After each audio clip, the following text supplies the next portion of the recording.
Okay, sir, we're live po. Tanong po ito, ano pong masasabi mo sa mga OFW na umalis na may pamilya at umuwing wala ng pamilya at baon pa sa utang? Wala na, tapos na eh. Tapos na yun eh. Ano pa ba naman na masasabi sa'yo? You have multiple options. Wala ka ng pamilya eh. Sira na pamilya mo. You have multiple options. Option 1, pwede kang bumalik sa pamilya mo, ayusin mo. Baka sakali. Baka sakali. Kung wala pang asawa, nagiwalay lang kayo, baka sakali.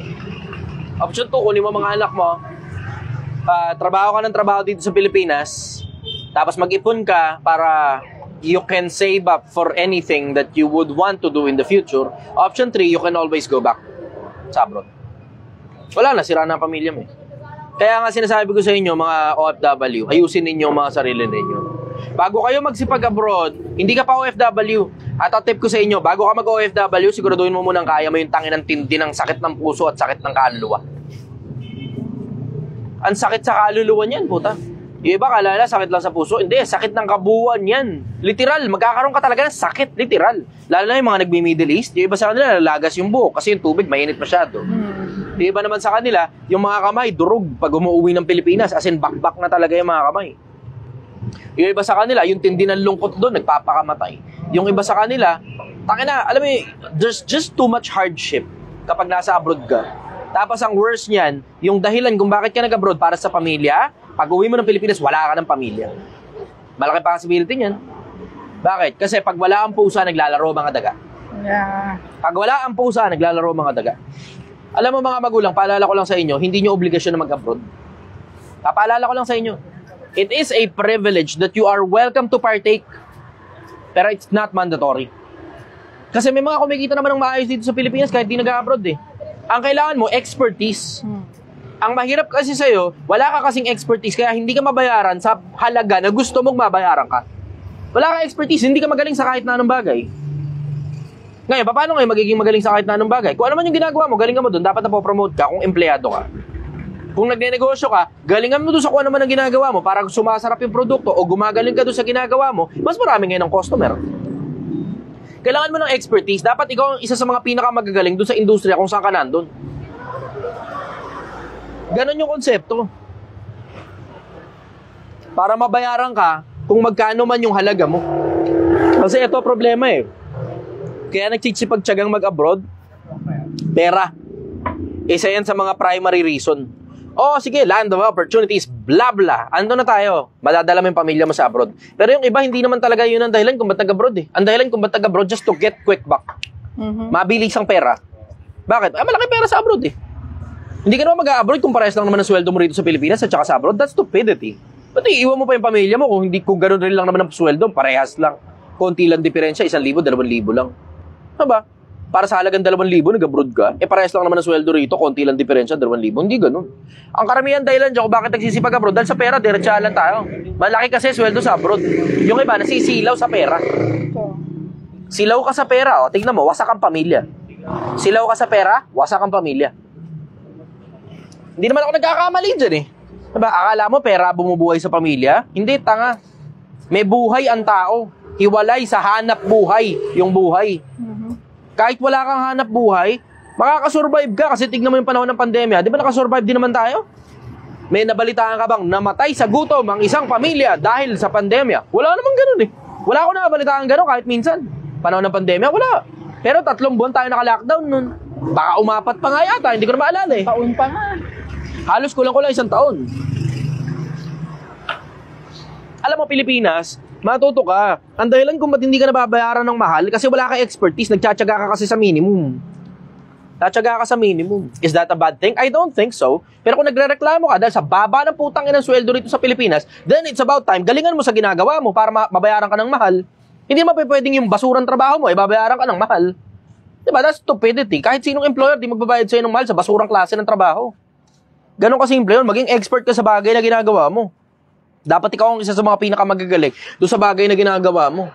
Ganon lang kasimple yun. Gusto mo mabayaran ng mahal, puta, yung trabaho mo na magkarampot. Kaya din gawin ng kahit na sino. At sabi mo, mababa ang minimum sa Pilipinas. Mababa nga, minimum talaga. Pero ang tanong ko sa'yo, ba't nagtsatsaga ka dyan? Diba? May option ka naman magpapromote ka. May option ka rin namang magtinda. Pagkatapos ng trabaho mo, 8 oras ka nagtrabaho, magtinda ka muna kahit mga 2-3 oras na extra. Diba? Yun na nga ang punto eh. Mababa na nga. Wala ka pang gustong gawin bukod sa mababa ang sweldo. Gusto mo mag-abroad para yung putang inang bulok na klase ng trabaho mo, dadalhin mo ngayon sa ibang bansa, babayaran ka mahal. O tignan mo, pag uwi mo ng Pilipinas, wala ka ng pamilya. Alam mo, mas worse dyan, ngangat-ngating ka na sarili mong pamilya. Ngangat-ngating ka. Papuwersahin nilang maglabas ka ng pera kahit hindi pa tamang panahon. Gagawa sila ng malaki ang gastos dito. Tapos sa'yo ipapakargo. May utang si nanay, may ganito, may emergency, mapuputulan ng ilaw, pinapalaya sa putang inang bahay na sila naman yung nakatira. Magtataka ka, nasa Pilipinas naman tayo, wala naman tayong ganyang mga problema. Nababayaran naman ng ilaw, ang tubig, ang renta, kinakapos, nangungutang sa kapitbahay. Pero tangina, noong mga panahon na yun, umuubra naman eh. Diba? Gasino lang naman ng 12,000 na sweldo mo rito sa Pilipinas. Eh. Kung gumagana naman, natitipid naman eh. Bakit nung mag-abroad, 20,000 ka na, hindi na kasya? 20,000 yung pera, hindi pa kasya. Tapos hindi ka kasama nila na gumagastos dito sa Pilipinas. Sila lang yun. Technically, nabawasan pa sila ng gastos dahil wala ka rito eh. Bakit? 20,000 kulang. Tamo? Tinatarantado ka na lang kasi ng pamilya mo. Yun ang totoo. Tinatarantado ka na lang ng pamilya mo. Para hindi ka tarantaduhin ng pamilya mo, dapat narito ka. Magkakasama kayo rito. Tungkol dun sa nawalan na ng you have multiple options. Nag-abroad ka, umuwi ka ng Pilipinas, wala ka ng pamilya. You have multiple options. Pero ito, suggestion ko sa'yo, choose your battles wisely and choose your options properly. Next question. Tanong po ito galing kay Joffel Bautista. Hello Idol, ano po yung langis na tinutukoy sa Kawikaan 21:17? Ang umiibig sa kalayawan ay magiging dukha, ang umiibig sa alak at langis ay hindi yayaman. Totoo yun, alga. Picture daw. Mabilisan lang to ha. Teka, obligasyon lang. Ako na, para na. Kunyari ako nagpa-picture sa'yo. Yeah. Kaba? 1, 2. Okay. Pwede ba akong magpa-shoutout tayo doon? Sige, brother. Antay mo na muna ako. Dali lang. Kasi nanonood sa akin buong Pilipinas eh. Naiiyan naman ako sa kanila. Mabilisan lang to. Antay mo lang ako ha. Sige, go. Ulit. Ulit. Ayan. Nawala. Ayan, habang wala pa. Akin yung shoutout mo, dali. Habang Hello inaantay Idol, ano po yung langis na tinutukoy sa Kawikaan 21:17? Team 37. Ba tayo mapinda? Oh, shoutout daw, Team 37. Ano gusto mo sabihin? Ayan, shoutout. Andito si Idol. Galing nga niya sa buhay. Okay. Thank you, Idol. Okay, shoutout. Ay, shoutout. Ano? Question. Yung sagutin mo na yung, tanongin mo na yung sagot. Ano putang ina mo? Ano? Idol, ano po? Ito. Okay. Idol, ano po yung langis na tinutukoy sa Kawikaan 21:17? Ang umiibig sa kalayawan ay magiging dukha. Ang umiibig sa alak at langis ay hindi yayaman. Luxury kasi sa kanila nung unang panahon, yung alak at saka yung langis. Langis asin yung parang oil. Literal na langis kasi nilalagay yun sa buhok, tapos nilalagay yun sa balbas. Kung babasahin mo, merong isang talata na nakasulat dun sa awit na yung mga balbas nila, nilalagyan nila ng langis. Ganon din yung mga ulo nila, nilalagyan nila ng langis. Langis dati, luxury yan eh. It's a form of luxury eh. Parang katulad nung ang tawag ungguento. Kung ang katulad yung tawag yung ungguento, yung pabango, mamahaling pabango kung tawagin. Ang pabango dati, luxury sa kanila. Hindi katulad sa atin ngayon, dito sa Pilipinas, merong bambini, gano'n, mga mumurahing klase ng mga pabango. Sa kanila sa Middle East, nung unang panahon, pagka langis, alak, at saka ungguento, pabango, kung tawagin, insenso, isa pa. Mga ano yan form of luxury yan. Yung mga taong mahilig sa luxury, tama yan, it holds true up to today. Yung mga kapritsyo, yan talaga nakakaubos ng pera. Yan ang nakakaubos ng pera. Yung mga pagbili-bili ng mga bagay na hindi naman talaga kailangan. Hindi kailangan. Bakit? Kasi yung alak, kailangan ba yan? Yung langis, kailangan ba? Yung panglagay sa balbas at saka sa buhok? Noong mga panahon nila, hindi yan necessity. Once lang. Form of luxury yan. Parang katulad din sa atin. Diba? Yung alak ba, kailangan talaga? Pag pinipilit mong bumuo ng 1,000,000 piso, galing ka sa wala, para makatawid ka mula dun sa walang-wala ka, papunta sa 50,000, kailangan tanggalin mo alak sa sistema mo. Kailangan tanggalin mo sigarilyo sa sistema mo. Lalo kung kumikita ka, below minimum ka pa. Bakit? Kasi tingnan mo, pag umiinom ka ng alak, nagsasayang ka na ng pera, nagsasayang ka pa ng oras, pati kalusugan mo nasasayang. Tingnan mo, akala na ba, magkakasakit ka. Hindi ganun na ibig ko sabihin. Hindi ganun. Atin naman. Hindi yung mga malalakihang gastos yung kumakatay sa'yo eh. Ba? Usapin pera tayo. Hindi yung malalaking gastos ang kumakatay sa'yo eh. Ang kumakatay sa'yo, yung mga maliliitang gastos mo araw-araw. Yung mahal na pagkain na binibili nyo sa kung saan mang putang inang hindi na lang kayo magluto ng gulay sa bahay. Aba? Yung yung a-absent ka pagkatapos sumweldo. Aba? Yung magiinom ka, puta, kalagitnaan ng linggo, Wednesday, kinabukasan, magsasakit-sakitan ka. Diba? Yung mga yun, yung kumakatay sa'yo, yung shopping, putang inang hindi ka tumigil ng kaka-deliver sa bahay niyong putang inang Shopee. No. Yun yung kumakatay sa inyo eh. Tignan mo, katulad niyan, tungkol sa kalusugan, hindi ang ibig ko sabihin yung kalusugan, magkakasakit. Kaya ibig ko sabihin, tignan mo, mag-inom ka ng gabi, tas may pasok ka kinabukasan. Tignan mo, yung kalusugan mo, bagsak, masakit ang ulo mo, medyo hangover ka pa, worse niyan, medyo nilalagnat-lagnat ka pa, hindi ka ngayon makapasok sa trabaho. Hindi ibig sabihin niya, magkakasakit ka sa atay. Oo, long term yun, pero ang short term nun, kinabukasan mismo, pagkatapos mo mag-inom, hindi ka makakapasok. Ang sakit na ang ulo mo. Ito pa, isa pa. Pumasok ka nga, oo, pero tignan mo, performance mo, bulok. Bagsak ang katawan mo eh. Hindi kaya ng katawan mo mag-perform eh. Diba? Yun ang ibig ko sabihin. Kung gusto mong umayos yung tama sabi ni Solomon eh, maghihirap ka talaga kapag ka mahilig ka sa alak, mahilig ka pa sa langis. Form of luxuries yan. Noong mga unang panahon, form of luxuries yan, panahon ni Solomon, panahon ni Kristo. Yung mga yan, inselso, alak, langis, ungguento, yung mga yan, form of luxury yan noong mga panahon nila. Pag mahilig ka sa luho, expect mo na talaga, yayariin ka talaga niyan. Yan ang kumakatay sa mga tao eh. Yung mamahaling pagkain, na putang ina, bili ng putang ina, pa-deliver ng food panda. Ang ina, naka-minimum ka lang, naka-food panda ka pa. Grabe, araw-araw SB. Yung isang buong maghapong paghahanap buhay mo, 2 oras nyo lang kakainin, kung 2 oras man kayo kung kumain, worst 15 minutes mo lang kinain, yung isang buong 8 oras na paghahanap buhay mo. Araw-araw SB, sir. Starbucks ka pa, putang ina ka. Sige, next question. Tanong naman po ito, galing kay Tofu. Makakahanap Salamat, pa ba brother ako ng Ryan. pag-ibig? Nasa 20s na ako at may permanent severe vertigo. May work naman po ako. Ano ba kasing pag-ibig yung pinaghahanap mo? Ba't ayaw nyo ba kasi sa pag-ibig ng Diyos? Ba't ayaw nyo ba kasi sa pag-ibig ng pamilya nyo? Ano bang pag-ibig pinaghahanap nyo, yung may kantutan? Ang hilig nyo kasi sa ganyan eh, diba? Ang hilig nyo sa ganyan eh. Pag alam mo wala ka pa sa hulog, hindi ka pa financially stable, hindi ka pa emotionally, intellectually stable, tigilan nyo muna yung putang inang kakapag-ipag-ibig na may halong kantutan. Ang tigas ng ulo ng mga tao eh. Diba? Unahin mo muna yung sarili mo. Bakit? Kasi the least that you need is someone na iniisip mong mag-aalaga sa'yo, yung pala parang batong ipapalo mo lang sa ulo mo kasi mas sumakit yung ulo mo dahil sa putang ina. Yung vertigo mo, imbes gumaling, lumala. Baka hindi mo alam kung gaano kasakit sa ulo yung mag-away lang kayo magjowa. Ang sakit sa ulo niyong away magjowa, putang ina. Napakasakit sa ulo niyong away magjowa. Tapos kukuha ka, alam mo yung dwindling down na nga yung kalusugan mo, ang iniisip mo pa, humanap ng putang ina, papalo mo sa ulo mo. Alam mo, masarap lang yan, diretsahan sa umpisa. Masarap lang yan, dun sa ang tawag honeymoon stage. Mga 1, 2 taon. Pag tumungtong na kayo ng 3 taon, boring na relasyon, ano ka? Boring na relasyon. Isipin mo yung sa akin, 9 years nga eh. Kami na lang yung gumagawa ng parang para ma-spice up, nagkukunyari kami magkaaway. Ganun. Para lang ma-spice up yung relationship. Boring yan, puta. Masarap lang yan sa una, 2 taon. Kung makikipaglambingan ka na lang din, kumuha ka na lang ng aso, ng pusa, yun, lambingin mo araw-araw. Even better, aso kunin mo, wag pusa. Yeah. Yung pusa, putang ka na, user-friendly. Makakain yung mga, hindi ka napapansinin niya kahit wish-wishin mo pa. Wish. Busog siya. Sabihin na, putang pakialam ko sa'yo, busog ako, gago ka. Si Munggo, to, putang ng pusa to eh. Pero tignan mo, sobrang lambing pag gutom.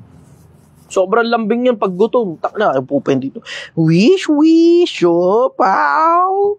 Tang inang yan. Tapos pag busog, wish-wishin mo, bila sa'yo yung pakyo, putang ina ka, busog ako. Ako, wag mo akong ginugulo pag busog ako Magagalit pa siya. Gagalit pa yan. Kumuha ka aso, yun. Hindi na importante kung gutom o busog. Maligaya pag nakikita ka ng aso mo. Lalo na pagka pauwi ka galing ng trabaho. Kung lambingan lang din naman ang gusto mo, tanong mo kasi muna sa sarili mo, ano ba gusto mo? Kasi sa pagjojowa, putang ina naman eh, diba? Hindi mo gugustuhin dyan, maniwala ka sa akin, may vertigo ka na, sibir ka pa nalalaman, may vertigo ka na nga, lalala yung vertigo mo pag nag-away kayo magjowa, maniwala ka sa akin, lalo na yung mga unang away, Mga unang away, medyo may konting lambutsingan pa yan. May mga pangalawa, pangatlo, pang-apat na away na. Tangin, hindi naman sa'yo yun. Bunga nga na yan. Dumaan din naman ako sa pagkaganyan eh. I know. Tagal na akong boy. 34 anyos na ako eh. Sige, next question. Sabi dito, sabi ni Barangay Tanod na mura pa nga si Munggo. Tangin na kasi itong munggo na to user-friendly. Pero malambing naman siya kapag gutom. Ang gawin mo nga na lang, hayaan mo siyang gutom. Tapos pag paalis na kayo, tsaka mo na lang pakainin. Ganon. Tanong naman po ito ni Flower. Idol, ano po ibig sabihin sa Bible na huwag kang magkakaroon ng mga idolo? May ano naman yun? May definition naman yun. May definition naman yun sa Biblia. 114:15 ng awit kung di ako nagkakamali. Oo, ang kanilang mga Diyos-Diyosan ay pilak at ginto. Yari ng mga kamay ng mga tao. Sila'y may mga kamay, hindi nakakatangan, may mga mata, di nakakakita, may tenga, di nakakarinig, may kamay, di nakakalakad. Kinakailangan pasanin. Yeah. Huwag kang magkakaroon ng ibang mga Diyos sa harap ko. Huwag kang gagawa para sa'yo na larawang inanyuan. Yun yung sa lumang tipan. Sa bagong tipan, lahat ng mga kasalanang iwi-iwi mo, yun yung idolo, Diyos-Diyosan. Ganon yun, Diyos-Diyosan. Yan ang sagot ko ron. Pero kasama pa rin dun, pati yung mga larawang inanyuan. Oh, magkasama yung mga yun eh. Sige, go. Next question. Tanong po ito ni Just Call Me Vallejos. Sir, pwede po ba mag-withdraw ng pera sa power bank? Hindi, power na nawi-withdraw dun, hindi pera eh. Ano ba naman, pag sinabing bangko, automatic kagad, pera kagad? Hindi ganun. Pag sinabing power bank, power yung nawi-withdraw dun, hindi pera. Oo, tangina nyo, witty, no? Sige, next question. Tanong po ito ni Putback Bar. Boss, worth it pa bang makipag-ayos sa taong tinrider ka sa negosyo kahit magkaibigan kayo ng 15 years? Magkaibigan na lang kayo. Huwag nyo na kasing ipilit kasi. Ang tigas kasi ng ulo ng iba eh. Tangina, wala kang kamalay-malay sa pagnenegosyo.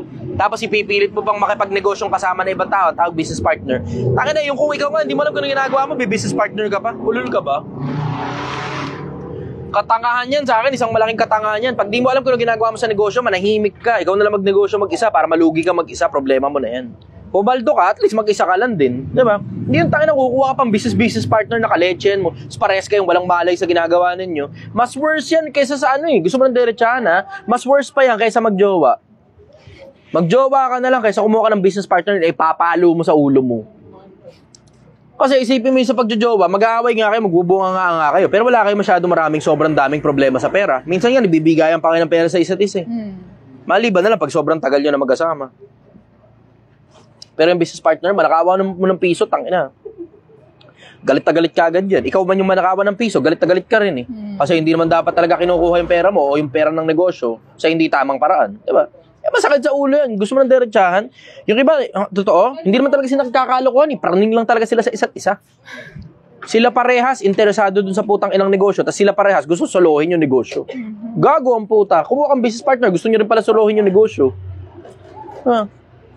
Yun, ako, diretsahan na, pagdating sa pagnenegosyo, wag na kayo bumisis partner, masakit sa ulo yan. Take it from me, wag na kayong bumisis partner, masakit sa ulo yan. Kung ano man yung sisimulan mo negosyo, simulan mo mag-isa. Kasi lagi at laging merong isa dyan na magdidwell daw ng performance. Tapos ikaw ngayon, o siya, yung kailangan ngayon mag-augment do sa kakulangan sa negosyo ng isang putang inang tamad.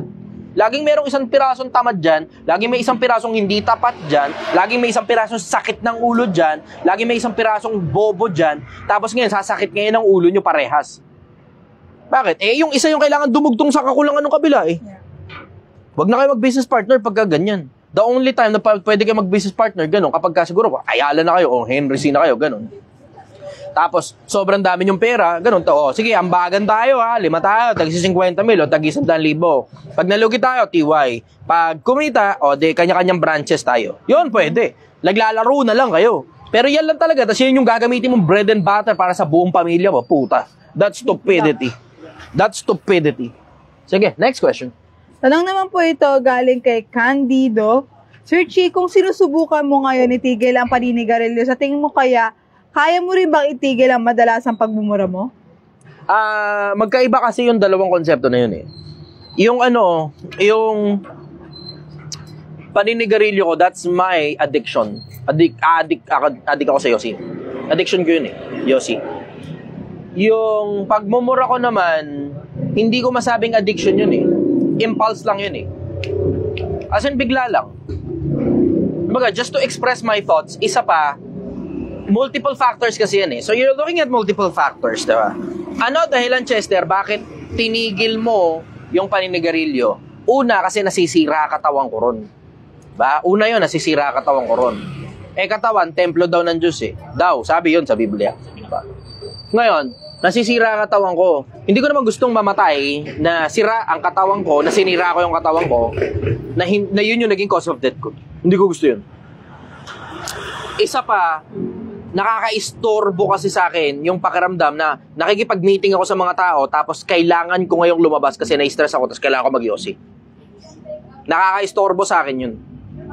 Hindi ko gusto yun. Hindi ko gusto na kailangan ko pa lumabas para mag-yosi. Kung paano nakaka-istorbo dito sa live namin, yung pag-ihi-ihi ni Gail sa kalagitnaan ng live, ganun din nakaka-istorbo sa akin yung pakikipag-meeting ko sa mga tao na kailangan ko pang lumabas para mag-yosi.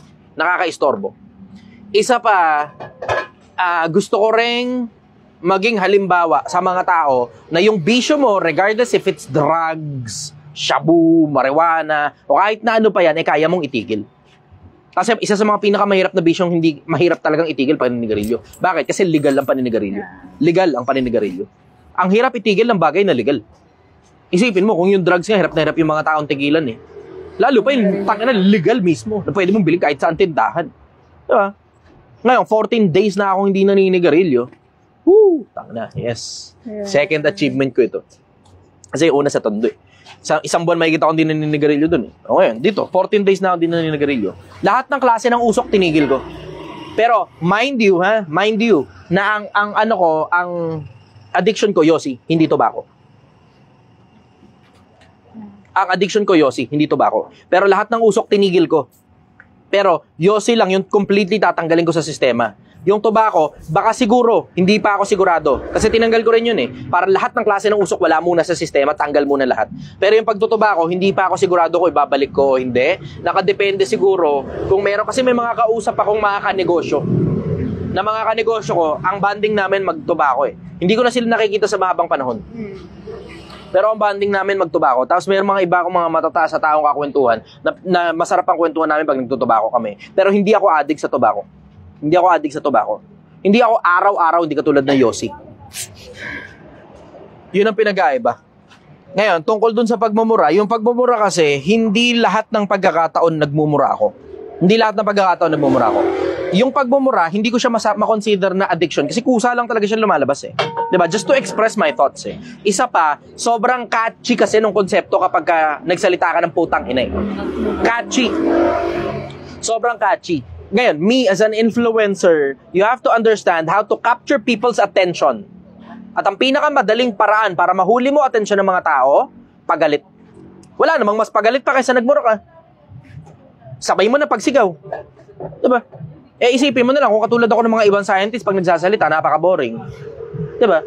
It's something that spices our conversation, I will say. It's something that spices our conversation. Hindi yan dun sa konseptong minura kita. Hindi yan ganun. Maintindihan mo kung ano ibig sabihin ng pagmumura Pilipinas. May ituturo ako sa inyong isa sa mga pinakamalalaking bagay na matututunan nyo sa akin pagdating sa etymology, pag-aaral ng mga salita. Na, kailangan nyo to sa public speaking. Pakinggan ninyo akong mabuti Pilipinas. Sa akin muna ang atensyon, maganda tong tanong na to. Type yes kung nakikinig ka, even better. Share mo muna itong live ko, tapos type done pagkatapos mong i-share.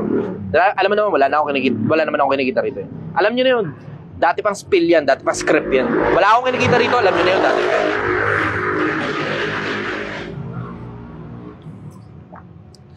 Type done kung nasa akin ang atensyon mo. Sa akin muna atensyon mo, Pilipinas. May nagayasa po dito pareho sa TikTok and Facebook. Yan. Okay, ngayon, ganito, pakinggan niyo ako, Pilipinas. Sa madalas na pagkakataon, hindi ako nagmumura. Madalas. Ngayon, tatanungin mo, ano yung sinabi mo, Chester, na putang ina? In case hindi niyo alam, merong ruling ang Supreme Court na yung salitang putang ina, hindi yan pagmumura. It's not to defame anyone. It's a form of expression as Filipinos. Kapag extreme yung bagay na nararamdaman mo. At merong ruling mismo ang Supreme Court tungkol dyan sa specific na yan. I-type ninyo sa Google. Google ninyo. Nag-google yan. Lumalabas yung mismong kaso na yun. Kaso yun ha, kaso. Merong isang nagkaso. Natalo siya sa kaso. Kasi yung salitang ginamit, putang ina, hindi naman kinabitan ng mo eh. Diba?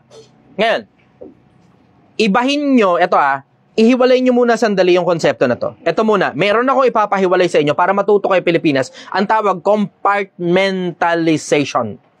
Compartmentalization. Medyo boring ito ng konti. Pero stick with me, stay with me, maniwala ka, marami kang matututunan dito. Stay with me. Compartmentalization. Ihiwalay mo muna sandali lang, yung konsepto ng personification. Tanggalin mo muna na tao ang pinatutungkulan. Pag hindi tao ang pinatutungkulan mo, eto pa, so ihihiwalay mo yung konsepto ng personification. Pag nagsasalita ako ng putang ina, expression yun para tumaas yung emosyon. Ako at ikaw. Para sabay tayong tataas ang emosyon. Pag tumaas parehas ang emosyon natin, kasama pati atensyon na tumataas. Kung di nyo napapansin, ang atensyon ninyo laging nasa akin kapag ka naka-live. Kahit yung minsan, anak mo nadapa, minsan di mo napapansin. Yung isa nga, sabi, sumemplang daw siya, kakapanood sa akin. Huwag kayong manood ng tangina nagmamaneho kayo. Sumemplang na daw siya, nanonood pa rin daw siya sa akin pag semplang niya. Manonood kahit sugatan siya. Eyo. Ngayon, ito sinasabi ko sa inyo, Pilipinas. Ito sinasabi ko sa inyo. Importante sa isang public speaker na nakukuha mo ang atensyon ng audience mo. Ang mga Pilipino, ang daling kunin ng atensyon pag nagmura ka, ang tawag nila, pagmumura. Pero, ito ang konsepto. Ano ba ang ibig sabihin ng pagmumura? Doon muna tayo. Ano ibig sabihin ng pagmumura? Bawat tao, may kani-kanyang level sa lipunan. In case hindi nyo alam, hindi pantay-pantay lahat ng tao. Hindi totoo yun. Pantay-pantay lahat ng tao, hindi totoo yun. Kahit sa paningin ng Diyos, hindi pantay-pantay lahat ng tao. Hindi. And I can prove that. Bakit? Kasi ang daming pagkakataon na ang mga banal pinapaboran ng Diyos. Pero maraming nagdadasal, hindi naman pinakikinggan ng Diyos eh. Ano ibig sabihin? Hindi lahat ng tao pantay-pantay sa paningin ng Diyos. At ganun din tayong mga tao. Hindi rin tayo pantay-pantay. Merong tinatawag na social hierarchy kung tawagin. Diba? Merong kanya-kanyang level ang mga tao. May kanya-kanyang level. Pag ang tao, tama lang yung level, at sinabi mong gago siya dahil ang ginagawa niya talaga kagaguhan, tama yun. Lapat yun, hindi mo minumura tao. Pag tama naman yung ginagawa ng tao, at sinabi mong kagaguhan yung ginagawa niya, sablay ka doon, minumura mo siya. Bakit? Pinabababa mo yung social value niya, pababa. Ganon din yung konsepto, pag sinabi mong putang ina mo, tapos yung tao, hindi naman nagpuputa. Ganon yung konsepto. Nakuha nyo yung Pilipinas? Nakuha nyo yung konsepto na yun? Na bawat tao may kanya-kanyang social hierarchy. May kanya-kanyang level sa lipunan. Pag ang tao, merong level, ibinababa mo siya dun sa nararapat na level niya, minumura mo siya. Pag ang tao naman, itinataas mo yung actual na level niya dun sa taas nung dapat na level niya, ang tawag dun, minamahal mo siya. See? See? Kuha nyo? Tama. Kuha nyo? Hindi naiintindihan ng tao yung salitang pagmumura. Hindi naiintindihan ng tao yung salitang pagmumura. Pag ikinabit mo na yan sa isang tao, at yung tao na yun, hindi naman nararapat yung salita na yun para sa kanya, either minumura mo siya, binababa mo yung halaga niya, o minamahal mo siya, itinataas mo yung halaga niya. Naintindihan nyo ba yung Pilipinas? Ewan ko lang kung may magtsatsagang mag-discuss niyan sa internet bukod sa akin. Ako lang yata yung kaisa-isang siraulo para mag-isip ng ganyang analytics eh. Mag-analyze ng mga bagay-bagay. Parang halos wala yatang ibang influencer ng tiyatsagang ganyan. Type yes nga kung nakikinig kayo, Pilipinas. Type yes kung naintindihan nyo yung konsepto na yun. Kuhang-kuha, sabi ni Jericho Christian Santiago. Ngayon, sasabihin mo, bakit mo sinasabi yung salita na yun, Chester? Bakit ka nagmumura? Hindi ako nagmumura. Kinukuha ko ang attention mo. Kinukuha ko ang attention mo sa pagsasalita ng mga bagay na masakit sa tenga mo dahil lahat ng bagay na nakakasakit, nakakakuha ng attention. Lahat ng bagay na nakakasakit, nakakakuha ng attention. Naintindihan mo yun, Pilipinas? Dami nag-guess yan no Facebook. Tama? Tangina, parang, alam mo yung kanina, yung intense yung pakiramdam ng mga nanonood dito eh. Ngayon, bigla, ganun pala yun, tanginang galing. O, yan ang sinasabi ko sa inyo, mga nasa TikTok, nasa Facebook. Kung nandito lang sana kayo habang nagla-live, naintindihan nyo kung gaano ka-intense dito ngayon sa paligid.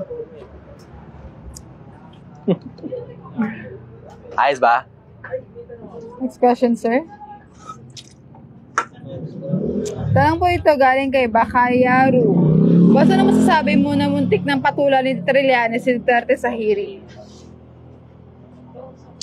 Ayun nga, pag mataas ang emotion, nakakakuha ng attention. Kunti ka ng paluin ng mic. Hindi naman makakapalag si Duterte doon pagkasuntukan eh. Hindi makakapalag si Duterte doon. Unang-una, militar yung isa. Si Duterte naman, abogado eh. Magkaiba ng profesyon niya. Saka eh. matanda na siya. Tanda na si Duterte. Hindi mangyayari na. Hindi mangyayari magkakapisigalan yung dalawa na. And that's called braggadocio. If I may call it. Braggadocio. Nagpapayabangan yung bawat isa. Sa kaya ng bawat isa. You can also call it bluff. You can also call it bluff. Wala, nagpapaangasan silang dalawa eh. Next question. Tanong naman po ito ni Brian Maangat. Hi sir, nasa Bible ba ang paggamit ng sign of the cross? Gaano ka ito kahalaga sa mga Katoliko? Salamat po and God bless. Importante sa mga Katoliko yung sign of the cross. Pero hindi ko maalalang merong sign of the cross akong nabasa sa Bagong Tipan. Sign of the cross? Ganito? Wala ako nabasang ganun sa Biblia. May nabasa ako, krus ni Kristo. Krus ni Jesus. Yun ang nabasa ko. Dalawa yun. Isang krus ni Jesus na ang pakahulugan ng iba makakautosan ni Kristo at saka isang krus ni Jesus o krus ng mga Romano kung saan ipinako si Jesus. Dalawa yun. Pero yung ganon, wala akong nabasang ganon sa Biblia eh. Wala eh. Importante daw sa mga Katoliko yan. Pero kahit mga Katoliko, hindi rin magkaintindihan kung saan ba talaga ginagamit yan eh. Yung iba, ang sabi nila, para daw pang-adya kay Satanas. Para maiiwas ka daw, ika sa masama. Okay. Bakit pa pag nasa simbahan, kukuros din? May Satanas ba doon sa simbahan? Hindi natin sure. Mamaya katabi natin. Hindi ko gets yun eh. Hindi ko talaga gets yun. Tapos bakit pag umaharap sila sa mga Diyos-Diyos, doon sa mga rebulto, nagkukrus din? Ano ba, parang pampalakas ba ng powers yun? Ganon? Para ma-receive mo yung powers ng rebulto? Hindi ko gets eh. May presentasyon daw po yun ng tatlo yun sa ngalan ng Ama, ng Anak at Espiritu. Hindi, oo, andun na tayo. Pero hindi yun eh. Ang tanong, pagkukrus eh. Diba? So, hindi yun sa pangalan ng bla-bla. Hindi ganun. Yung mismong pagkukrus. Saan ba talaga ginagamit yun? Kasi ang gulo-gulo na eh. Sabi nila, pang-adya daw sa kaway. So, pag nasa madilim na iskinita ka, magkukrus ka. Yun logic yun. Naintindihan ko yun. Pero yung pag nasa harap ng simbahan, magkukrus. Tapos nasa harap ka ng rebulto, nagkukrus ka din. Nasa harap ka ng pare, nagkukrus ka rin. Ano ba talaga yung ibig sabihin yung putang inang cross na yan? Hindi ko rin nabasa sa Biblia yan eh. Wala akong nababasang ganyan sa Biblia eh. Yung nasa noo, yung kanang kamay, nasa dibdib, tapos nasa magkabilang balikat. Wala akong mababasang ganyan sa Biblia eh. Wala eh. Masipag ako magbasa. Alam ko sinasabi ko. Alam ko kung nasa Biblia yan. Wala, masipag ako magbasa. Nakaraming ulit na akong basahin ng Biblia. Cover to cover. Masipag ako. Wala akong nabasang ganyan sa Biblia. Hanap kayo talata na yung kanang kamay ilalagay sa noo, ilalagay sa dibdib, tapos sa magkabilang balikat. So, paano pala nagdadasal dati sa... Maraming iba't ibang klase ng dasal. Pero ang dasal nun, padiretso sa Diyos. Ama namin. Di ba, manalangin kayo ganito. Ama namin, sumasalangit ka. Tapos iba-iba yung panalangin nila. Nakakonforme sa kung ano yung pangangailangan nila. Ganun. Pero wala ako nababasa kasing nagko-cross muna sila eh. Kasi isipin mo, ba, kasama nila sa Kristo, ba? Isipin mo ito, kasama nila si Kristo. Pag magdadasal sila, hindi pa naman pinapako si Kristo sa krus. Paano sila magdasal? Walang ganon. Hindi pa pinapako sa krus eh. Eh di ba sinasabi nila kaya daw nagko-cross ng ganon, dahil pinako raw si Kristo sa ganon? Paano sila magdasal ngayon no? Hindi pa pinapako si Kristo sa krus? Oh. Baka hindi pa inaituro sa kanila. Wala kang naiturong ganun. Wala naiturong ganun. Wala, kahit pagkamatay ni Kristo, walang naiturong ganun. Na bago ka magdasal, lalagay mo muna yung kamay mo, kanang kamay sa noo, sa dibdib, tapos sa magkabilang balikat. Walang naiturong ganun. Wala. Hindi ko alam kung saan nanggaling yan. Baka inimbento lang ng Katolisismo yan. Pero hindi ko alam kung saan nanggaling yan. Wala akong nababasang ganyan sa Biblia. Kahit mga apostol, wala sinulat na ganyan. Kahit wala na si Kristo sa lupa, wala akong nabasa ni isang talata. Kahit si Pablo o si Juan Apokaliptiko, wala akong nabasang sinulat nila na ganyan kahit wala na si Kristo sa lupa. Wala. Wala. Eh ako naman, pagtatapatan ko lang naman kayo eh, di ba? Kung nakasulat sa Biblia, sabihin ko sa inyo, nakasulat yan. Kung hindi nakasulat, hindi sasabihin ko din sa inyo, hindi nakasulat. Tignan mo, magpahanap ka ng Katoliko na makakabasa na yung kanang kamay nilagay sa noo, tapos sa dibdib, tapos sa magkabilang balikat. Sige, papaputol ko kamay ko pag kami nabasa kang ganyan. Mana pa, ito nababasa ko, yung 666. Meron daw ikang tanda sa kanang kamay at saka sa noo, patay. Pero hindi ko sinasabing yun ha. Huwag nyo mapagkamali. Hindi ko sinasabing yun. Basta ang nabasa ko, yung kanang kamay at saka yung noo, nasa 666 yun. Pero wala akong mabasa na si Kristo o yung mga alagad itinuro na ang kamay inilalagay sa noo, kanang kamay lalagay sa noo, sa dibdib at saka magkabilang balikat. Wala akong nabasang ganun. Wala. Zero. Wala. Ang 666 ba? Hindi, pabayaan mo sila magtanong. Yung mga tao yung magtatanong, hindi ikaw. Okay, Hindi mo panahon ito para magtanong, Gail. Pwede ka lang mag-follow up question dun sa mga tanong din nila. Pero yung mga tanong nila, hindi yung mga tanong mo. Hindi Privilege mo na nga ito na makapagtanong ka sa akin ng behind the scenes eh, diba? Alam mo namang mas may detalye pa ako pag nagbibigay ako behind the scenes versus yun nandito sa live eh. Layo ng diferensya nito. Yung behind the scenes dito, may mga talata. Ang dami. Lumipad ka sa talata, ang dami.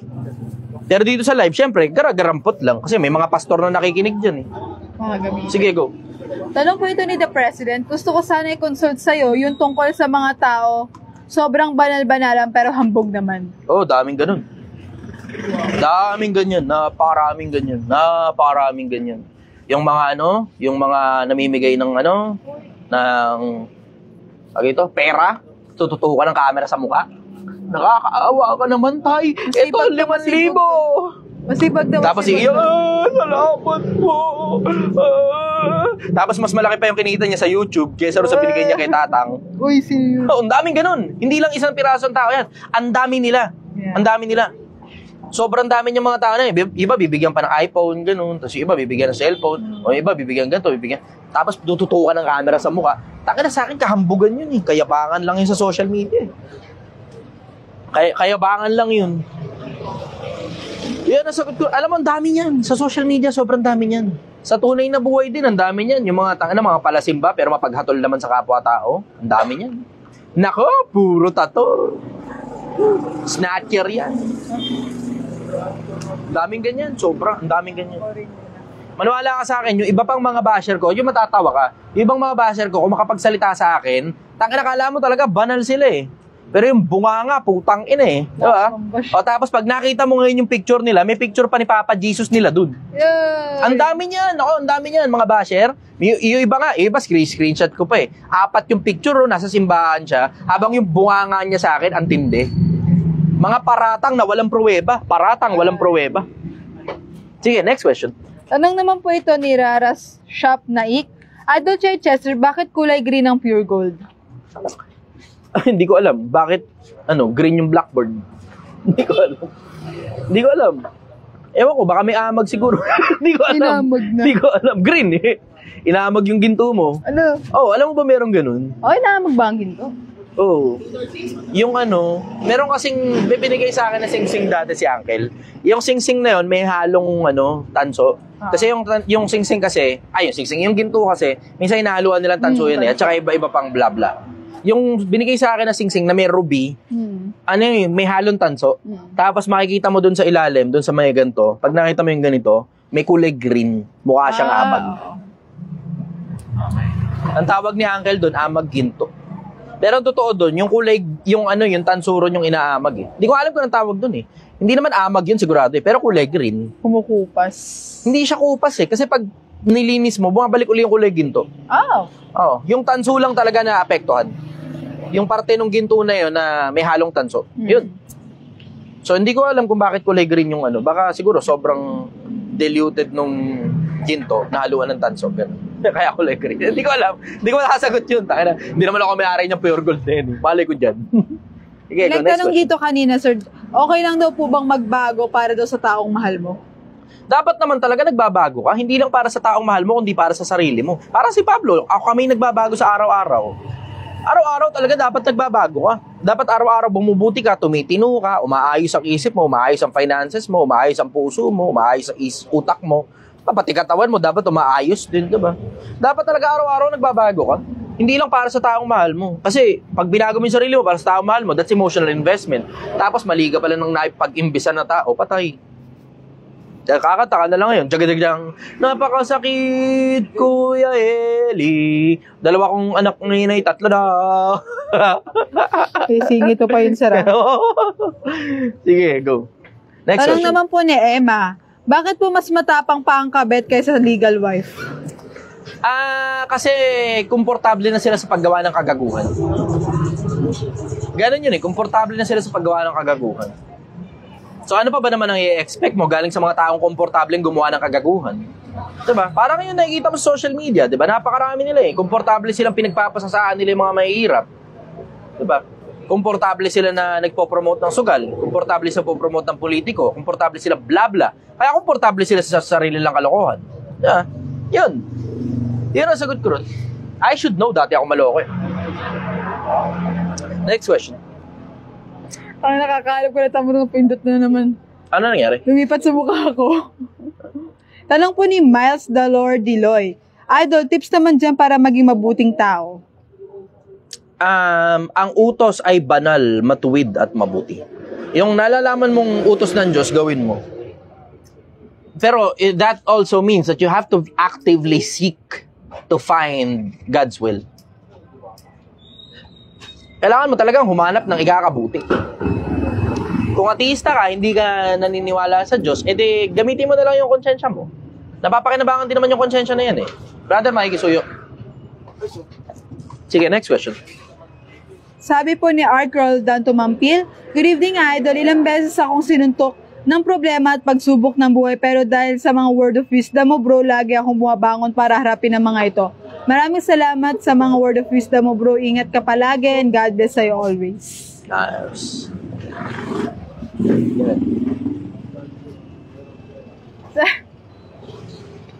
Maging ilaw kayo sa gitna ng maraming mga tao. Ha?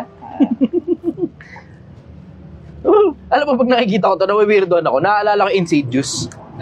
Alam mo Insidious?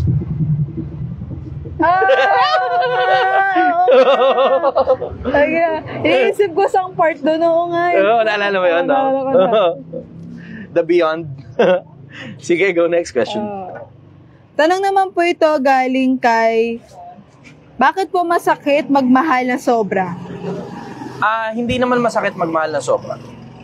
Ang masakit, yung nagmahal ka ng sobra tapos may nangyaring hindi mo inaasahan. Yun eh. Kasi pag nagmahal ka ng sobra, tapos yung kabila, mahal ka din ng sobra, ano kinasakit nun? Siguro masasaktan ka lang doon kapag when it's time to let go eh. Pag either namatay na siya, gano'n. Pinagpalit ka. Ano ba? Pero overall, hindi naman masakit magmahal ng sobra. Nagkakaproblema lang talaga kapag merong hindi inaasahan na nangyari. Doon nagkakaproblema. Yung pagkatapos ng lahat ng effort mo, may inaantay pala siyang iba. Uy. Uy. Pinag-comment dito sa'yo. Nila, Sir, di ako nakaiwas dun, sabi ni ano. Pasok, Moira! Uy! At tumigil ang mundo. Sige, next question. Oh. Sabi niya, Sir Diana, di ako nakaiwas sa sinabi mo. Lance. Sige lang, brother. Ayan. Tanong naman po ito, galing kay Jad Biaro. Boss, ano pong gagawin ko? Isa po akong student na na-inlove sa teacher ko at ngayon po ay possible na maging kami. Kaso, kailangan niya magbitiw sa tungkulin niya. Dapat ko pa po siyang i-pursue, lalaki po ako. Antay mo muna, makaka-graduate ka rin naman. Pagka-graduate, pwede. Kasi ang hindi mo gusto yun dyan, natanggal siya sa trabaho, tapos hindi mo pa naman siya kayang buhayin. Meron ako kaklase na ganyan dati. Yeah. Tinago nila yung relasyon. Gumana naman kasi tinago nila eh. Tapos dumating din sa panahon, after parang 10 years, gano'n, nag-iwalay din naman sila eh. Nagtrabaho sa call center yung lalaki. Pagkatapos, yung lalaki kasi yung estudyante, kaklase ko. Tapos yung babae, teacher. Gumana naman. Kasi alam mo, it doesn't matter naman kung anong profession eh. Doesn't matter kung anong profession. Nagkakaproblema lang dyan kapag hindi pa tama yung panahon. Kasi isipin mo yung konsepto na, bawa, katulad lang, ito, normal to sa loob ng kumpanya. Supervisor at saka yung subordinate ng supervisor. Common yun. Manager, supervisor, o manager nasa ilalim nung, yun, common yun, sobra. Common yun. Great power comes with great responsibility. Yung teacher, dapat nalalaman niyo yun. Kasi yung teacher, yung person in power. Yeah. Diba? Siya yung professional. Dapat alam ng teacher yun. So, matuto kayo magantay. Ganun lang naman talaga yun eh. Wala, you do your practicality. Kung practical na itago, blah blah. Picture. Mabilisan lang to, obligasyon lang. Aka na, naka-live kasi ako. Let's go. Ayan, game. Dito, andito yung ilaw. Ayan. Lapit kayo konti, layo nyo. Game 1, 2. Tsapa, 1, 2. Ang layo mo dyan, di ka makita. Ang dilim mo pa naman. 1, 2. Okay, thank you. Salamat ha. Salamat. Balik kayo. Sama niyo yung mga tropa niyo ha. Kita kits. Sarap. Okay. Nanonood ako sa live mo kanina eh. Salamat, brother. Dito. Okay. Salamat. Pwede pa shoutout. Ang dali lang, brother. Naka-live ako. Akin na, shoutout na natin. Shoutout Ano pangalan? Tao Gama P. Oh, shoutout daw. Tao Gama. Ano masabi mo? Long live, long live. Yes. Thank you. Okay. Thank you, kuya. Thank you, kuya. Okay, go. Tanong naman po ito galing kay Boss Amo. Katangahan po ba magpalaya sa taong mahal mo?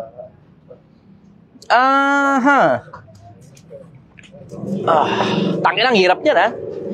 Kasi tilo ko, sige, I will let you inside my head. I will let you inside my head. Pakinggan nyo muna ako, Pilipinas. Takina solid tong isang pirasong tanong na to ha. Merong tinatawag na fish love. Google nyo, merong fish love. Fish love kung tawagan nila. Fish love. So, dalawang klase yun. Kung tama yung pagkakaalala ko, yung isa, mahal na mahal mo yung isda. Kaya niluto mo. Yung isa naman, mahal na mahal mo yung isda. Kaya pinalaya mo. Uy. Fish love kung tawagin. So, alin ka dun sa dalawang isda na yun? Doon ka ba sa isdang makasarili? Na yung isda na mahal mo, niluto mo para pagkain mo kasi gustong-gusto mo talaga ng isda. O doon ka sa isda na yung pagmamahal mo nasa kanya, na hindi na importante yung ligaya mo, personal, ang importante, yung siya sana masaya. Kahit nasa piling pa ng iba. Uy. Ang deep nun, sir.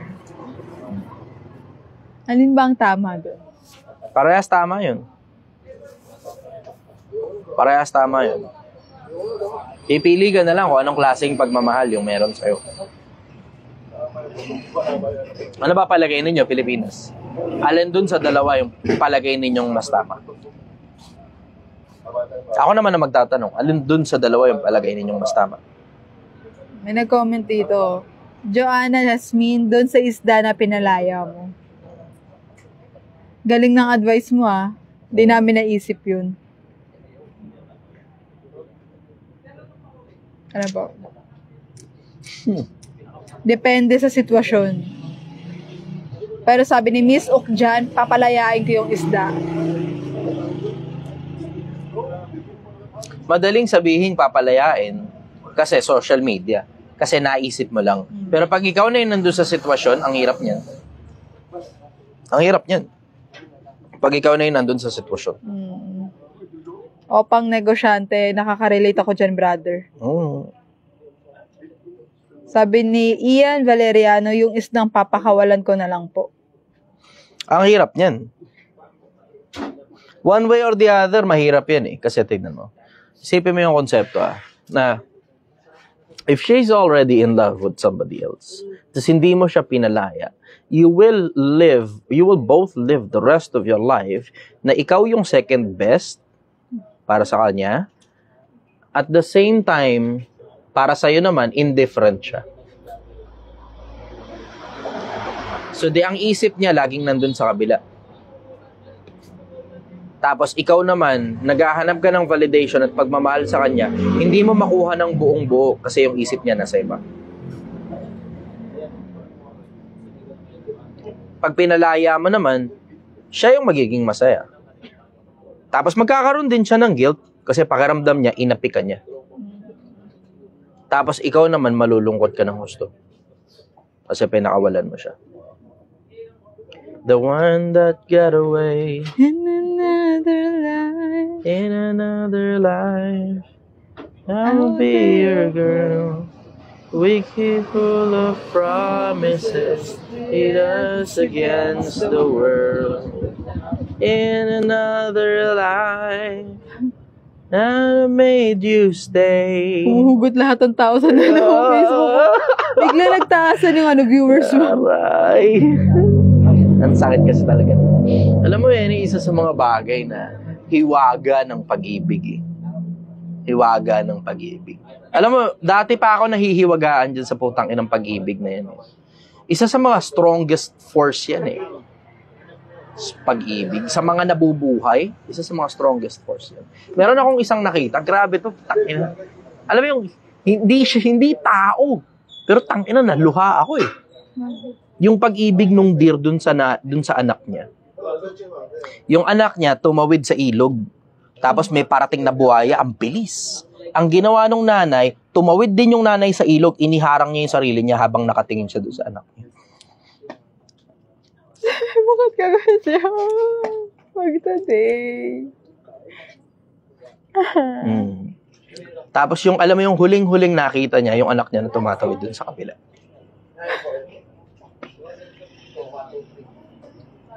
Tapos siya yung palubog na kinain siya ng buhaya.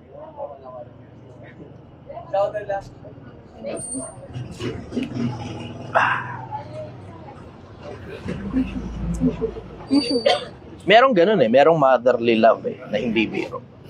Merong motherly love na hindi biro.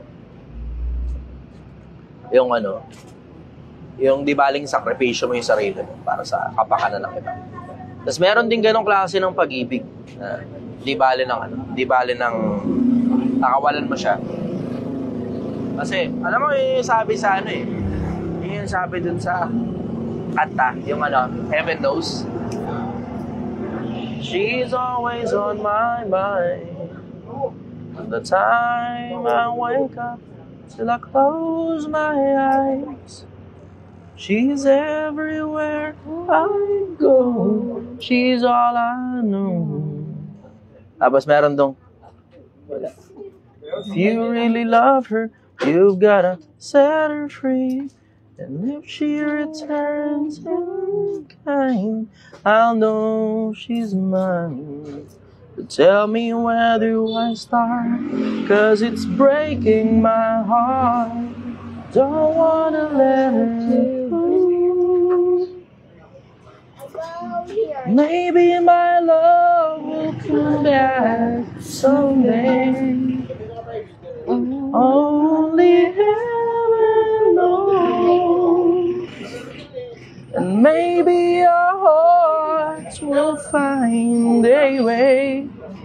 But only heaven knows.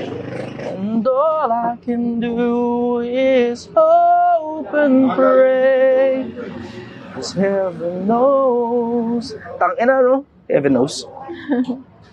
Yung kanta na yun, tangina, alam mo, naalala ko yung panahon na broken hearted ako. paulit-ulit yun sa playlist ko.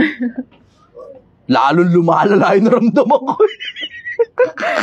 Pag broken ka, nagpapatugtog ka ng Oo, gano'n. grabe yun. Kaya alam mo, maingat. Alam mo, isa sa mga malalaking bagay na maingat talaga ako, yung emosyon, sobra.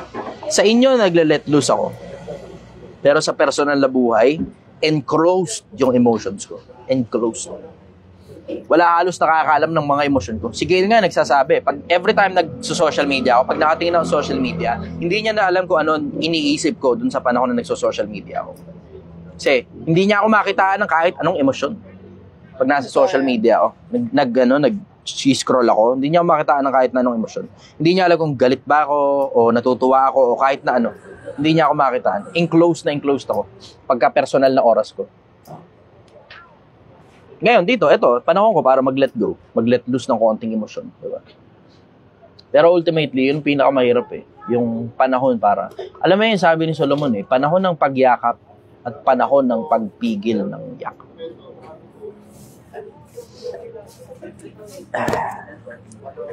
Kayo, ano ba palagay ninyo? Dapat bang mag-keep ituloy pa o dapat nang pakawalan? Alang-alang sa kanya.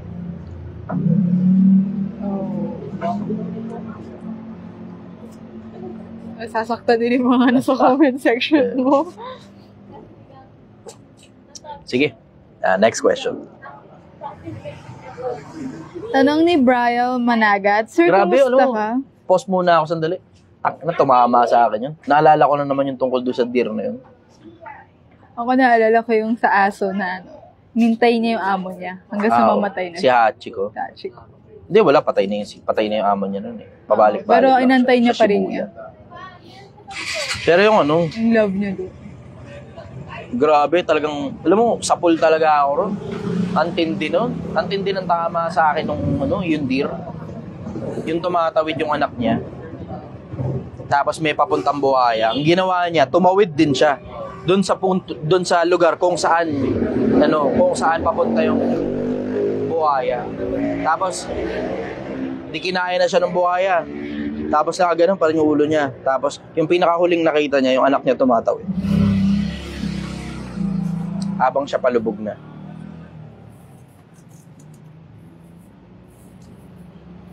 Mahiwaga talaga yun. Good evening. Ingat kayo, dahan-dahan sa biyahe. Good night. Alam mo, mahiwaga yung pag-ibig na yan. Hindi ko nga rin alam eh. It enables you to do unusual things in general. So, tignan mo, sipin mo to ah. So, Biblia, Quran. Dalawang pinakamalalaking libro sa mundo.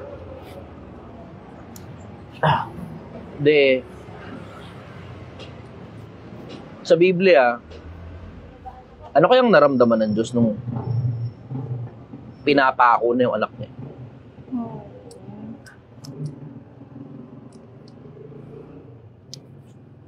So, iniisip mo, ano yung Yung naramdaman? brutal torture. Yung brutal torture, no? Na ginugulpi siya ron. Sinusunto, kinahampas, kinabitan ng tinik sa ulo. Tinako. Yung tinik na yun, tumutusok sa laman yun.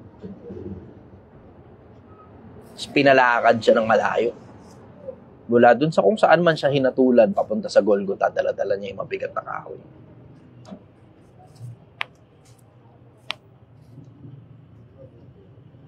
Tapos every time, babagsak, hinahataw para umangat ulit. Tapos may tumulong sa kanya nun, isa. Tapos kung makarating na ron, pinako. Inantay mamatay. Patay na, sinundot sa tagiliran. Parang alam ko patay na talaga. Anak mo yun, ano mararamdaman mo?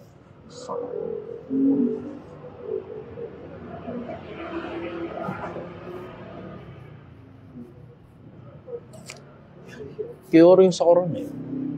O ano kaya nararamdaman ng Diyos ng panahon na yun? Tapos alam mo, may talata. Hindi sa bagong tipan nakalagay, nasa lumang tipan. yung pakiramdam ng Diyos nung panahon na yun.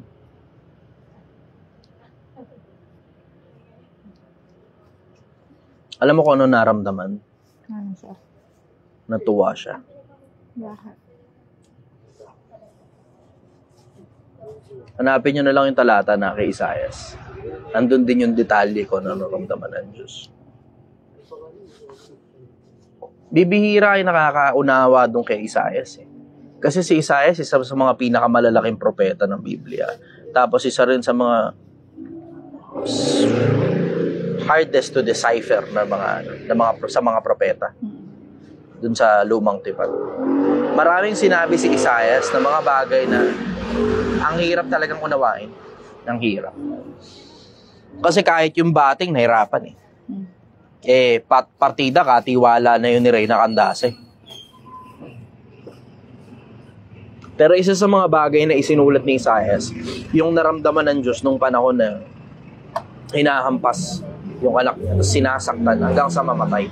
Isinulat yun na kay Isaias. Pero alam mo, isa sa mga outstanding sa akin it enables us to do things na hindi natin ine-expect na magagawa pala natin.